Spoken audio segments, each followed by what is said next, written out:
నవీపేటలోని major గ్రామ పంచాయతీ. ఇది గత కొన్ని రోజులుగా వివిధ సమస్యలతోని గ్రామ ప్రజలు ఇబ్బంది ఎదురవుతున్నటువంటి పరిస్థితుల్లో ఈరోజు స్థానిక మండలాధికారి గారికి దృష్టికి తీసుకెళ్లిన తర్వాత వారి ఆదేశాల మేరకు స్థానిక గ్రామ పంచాయతీ కార్యదర్శి గారికి రవీందర్ నాయక్ గారికి మరి అదేవిధంగా జీపీ కార్యదర్శికి మరి వినతి పత్రం ఇవ్వడం జరిగింది. ముఖ్యంగా దర్యాపూర్ కానీ శివాజీనగర్ నవీపేటకు చెందినటువంటి యువకుల ఆధ్వర్యంలో ఈరోజు స్థానికంగా ఉన్నటువంటి కార్యదర్శి గారికి ఒక 7-8 డిమాండ్లతోని ఒక వినతి పత్రము ఇవ్వడం జరిగింది. ఈ డిమాండ్లు ఏంటంటే గత కొన్ని రోజులుగా ఇక్కడ ఉన్నటువంటి మార్కెట్ ఏదైతే మేకల వ్యాపారం అయితే ఉందో దాని ద్వారా చిన్న చిన్న వ్యాపారస్తులు అదేవిధంగా గ్రామాల్లో ఉన్నటువంటి 10-20 కుక్కలు పెంచుకున్నటువంటి వాళ్ళు తీసుకొని వచ్చిన తర్వాత మేకలు పెంచుకున్నటువంటి వాళ్ళు వెనుక 1-2 కుక్కల్ని తీసుకొచ్చిన తర్వాత మేకలు కానీ గొర్రెలు కానీ అమ్ముకున్న తర్వాత వాటిని ఇక్కడనే వదిలిపోవడం మూలంగా నవీపేటలో రోజుకు అనేది ఇవాళ ఒక్కొక్క ఏరియాకు 10, 20, 30, 40 అట్లా కుక్కలు అనేది పెరిగిపోతూ ఉన్నాయి.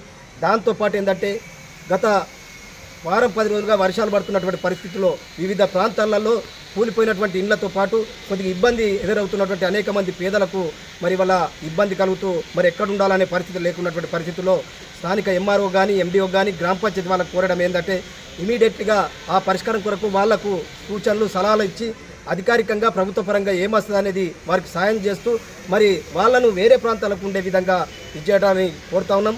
దాంతోపాటు ఏంటంటే ఈ మేజర్ గ్రామ పంచాయతీలో అక్కడక్కడ ఏదైతే మెయిన్ సెంటర్లలో హాస్పిటల్ కావచ్చు, స్కూళ్ళ దగ్గర కావచ్చు, మెయిన్ రోడ్లు కావచ్చు, ఈ కరెంటు సమస్య అనేది లైట్లు పోవడం కొన్ని దగ్గర ఇబ్బంది కలగడం ఇవన్నీ కూడా సమస్యలు ఉన్నాయి. కాబట్టి దాన్ని కూడా తక్షణమే పరిష్కరించాలని కార్యదర్శి గారికి దృష్టికి తీసుకురావడం. ఏదైతే మిషన్ భగీరథ గత అనేక సంవత్సరాలుగా గతంలో ఉన్న అక్కడ ప్రాంతాల్లో నిర్మించడం జరిగింది.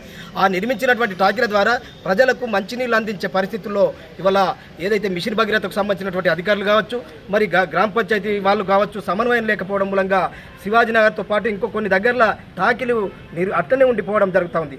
దాన్ని కూడా పరిష్కరించి ఈ గ్రామ పంచాయతీ ద్వారా ఇస్తున్నటువంటి నీళ్లను కాకుండా మిషన్ భగీరథ ద్వారా వచ్చే నీళ్లను కూడా ఖచ్చితంగా ప్రజలకు ఇస్తే కొద్దిగా లాభం జరుగుతుంది. వాళ్ళకు ఏదైతే 4 బిందెలు 5 బిందెలు పట్టుకున్నటువంటి వాళ్ళకు మిషన్ భగీరథ ద్వారా వచ్చే దానికి 10 బిందెలు 15 బిందెలు కానీ ఇంట్లోకి కానీ సరిపోయేంత నీళ్ళు అయితే అనేది ఈ సందర్భంగా కోరడం జరిగింది. లేకపోతే ట్రాన్స్ఫర్లు ఉన్నటువంటి వాళ్ళ దగ్గర ఈ గ్రామ పంచాయతీ ద్వారా కరెంట్ ఆఫీసర్లకు ఏఈ గారికి ఒక లెటర్ పెట్టి మరి ట్రాన్స్ఫర్ల చుట్టూ మరి వాళ్ళ ఫినిషింగ్ చేయాలని కోరుతా ఉన్నాం.